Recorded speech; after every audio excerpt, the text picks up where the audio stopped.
ପିଲାମାନେ ଆଜି ତୁ କଣ ବହୁ ସଂଖ୍ୟାରେ ପଳେଇ ଆସିଛ? ଠିକ ଅଛି, ଯାହା ହଉ।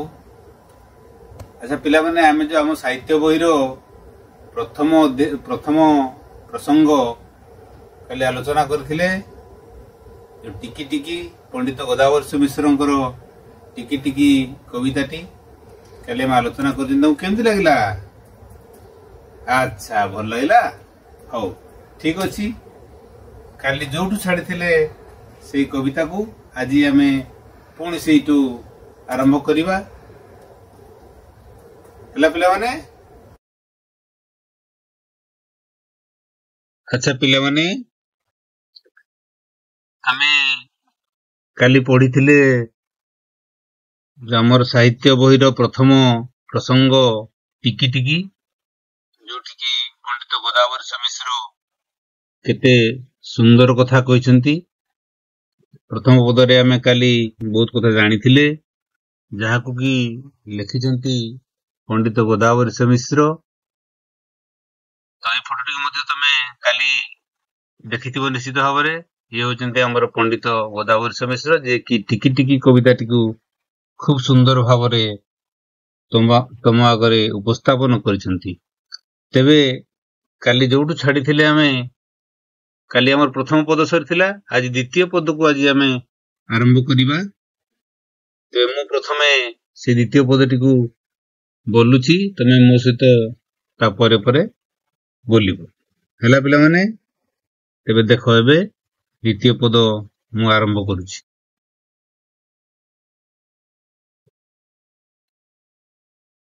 ଟିକି ଟିକି କୋଟି ତାରକା ଫୁଟି ଗଗନେ ନିତି, ରାତିର ଅନ୍ଧାର ବିନାଶୀ ତୋଫା କରନ୍ତି କ୍ଷିତି। ଦେଖୁଛ ପିଲାମାନେ, ଟିକି ଟିକି କୋଟି ତାରକା ଫୁଟି ଗଗନେ ନିତି, ରାତିର ଅନ୍ଧାର ବିନାଶୀ ତୋଫା କରନ୍ତି କ୍ଷିତି। କିଛି ବୁଝି ହଉଛି? କିଛି ନୂଆ ନୂଆ ଶବ୍ଦ ଏଠି ଆମ ଆଗରେ ଏଇ ପଦରେ ଅଛି। ତ ଏଠି ଆମେ ଗଗନେ ଗୋଟିଏ ଶବ୍ଦ ଅଛି, ଦେଖ। ଗଗନେ ଶବ୍ଦଟି ଆମର ଗଗନ ହଉଛି ଗଗନରୁ, ଗଗନେ ହେଇଛି ପଦ୍ୟରେ, ଯାହାର ଅର୍ଥ ହଉଛି ଆକାଶରେ। ଏଠି କହୁଛି ଟିକି ଟିକି କୋଟି ତାରକା। ପିଲାମାନେ ତମେ ସବୁ ଦେଖିଥିବ ରାତିରେ ଆକାଶରେ ତାରା, ଦେଖିଛ କି ନାଇଁ? ଆଚ୍ଛା, ହଁ ଦେଖିଥିବ ନିଶ୍ଚିତ ଭାବରେ। ସନ୍ଧ୍ୟା ବେଳେ ଯଦି ତମେ ଆକାଶକୁ ଚାହିଁବ, ଅନେକ ଗୁଡିଏ ତାରକା ବା ତାରା, କୋଟି କୋଟି, ଆମେ ତାକୁ ଗଣି ପାରିବା ନାହିଁ, ପ୍ରତ୍ୟେକ ଦିନ ଆମର ଆକାଶରେ ଦେଖାଯାଆନ୍ତି। ପୁଣି କହୁଛି ରାତିର ଅନ୍ଧାର ବିନାଶୀ ତୋଫା କରନ୍ତି କ୍ଷିତି। ସେଇ କୋଟି କୋଟି ତାରକା ରାତିର ଅନ୍ଧାରକୁ ବିନାଶ କରିଦିଅନ୍ତି, ନଷ୍ଟ କରିଦିଅନ୍ତି, ଆଉ ତୋଫା କରନ୍ତି କ୍ଷିତି। ତୋଫା କହିଲେ ସଫା, ପରିଷ୍କାର, ଯାହାକୁ ଆମେ କହନ୍ତି ତୋଫା ବା ପରିଷ୍କାର କରନ୍ତି କ୍ଷିତି। ଏଠି କ୍ଷିତି କହିଲେ କବି ପୃଥିବୀକୁ ବୁଝାଇଛନ୍ତି। ତେଣୁ ଏ ପୃଥିବୀ ପୃଷ୍ଠ ଏ କୋଟି କୋଟି ତାରକାଙ୍କ ଦ୍ୱାରା ଅନ୍ଧାରକୁ ବିନାଶ କରି ତୋଫା ଆଲୁଅ ବା ସଫା ଆଲୁଅ ପ୍ରଦାନ କରିଥାନ୍ତି। ତେବେ ଆମେ ପରବର୍ତ୍ତୀ ପଦକୁ ଯିବା।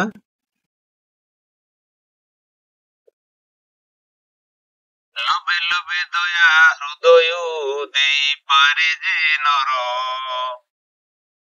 ସେ ଏକା ବୋଲାଏ ଜଗତେ ଦୟାମୟଙ୍କ ଚର।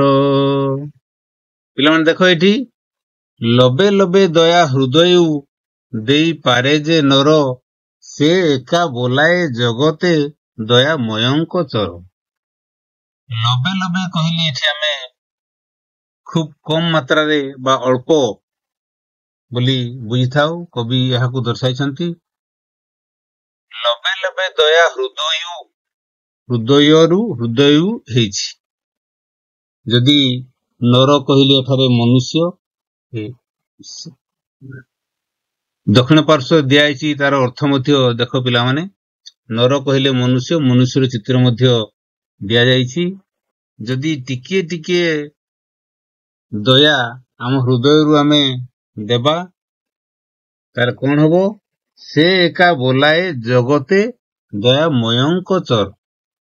ଏଠାରେ ଦୟାମୟ କହିଲେ ଭଗବାନଙ୍କୁ ବୁଝଉଛି ବା ଈଶ୍ୱରଙ୍କୁ ବୁଝଉଛି, ଆଉ ଦୟାମୟଙ୍କ ଚର କହିଲେ ଏଠି ଦେବଦୂତକୁ ବୁଝଉଛି।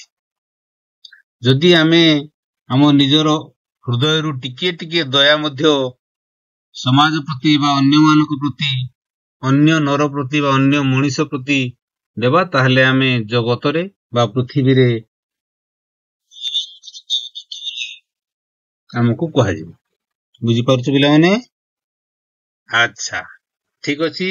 ତେବେ ଆମେ ପରବର୍ତ୍ତୀ ପର୍ଯ୍ୟାୟକୁ ଯିବା, ପରବର୍ତ୍ତୀ ପଦକୁ ଯିବା।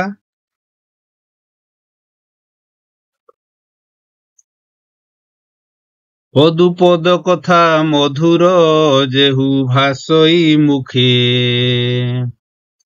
ପରକୁ ଆପଣା କରି ସେ ବାନ୍ଧି ପାରଇ ସୁଖେ। ଏଠି କୁହାଯାଇଛି ପଦୁ ପଦ କଥା ମଧୁର ଯେହୁ ଭାଷଇ ମୁଖେ। ଏଠି ମଧୁର ଅର୍ଥ ମିଠା, ମିଠାକୁ ବୁଝାଯାଇଛି। ମିଠା କହିଲେ ଏଠି ଆମେ ସେ ଖାଇବା ମିଠା କଥା ଏଠି କୁହାଯାଇ ନାହିଁ। ଏଠି ଭଲ କଥା, ଏ ଯୋଉ ଭାଷଇ ମୁଖେ କୁହାଯାଇଛି, ମାନେ ଭାଷଇ କହିଲେ ଏଠି କବି କଥା କହିବାଟାକୁ କହୁଛନ୍ତି।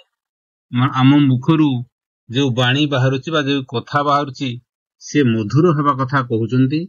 ସେଠି ଯେ ଆମେ ଚିନି ଖାଇଲା, ଏଇ ଯୋଉ ଦୋକାନରେ ଯୋଉ ମିଳେ, ହୋଟେଲରେ ମିଳେ ମିଠା, ରସଗୋଲା ମିଠା, ସେ କଥା ନୁହଁ। ଆମେ ଯୋଉ କଥା କହିବା ସେଟା ସେ ରସଗୋଲା ଭଳି ମିଠା କଥା କହିବା ଉଚିତ, ଏ କଥା କବି ଆମକୁ ସୂଚାଇ ଦେଇଛନ୍ତି, ଦର୍ଶାଇଛନ୍ତି। ତାପରେ କହୁଛି ପରକୁ ଆପଣା କରି ସେ ବାନ୍ଧି ପାରଇ ସୁଖେ।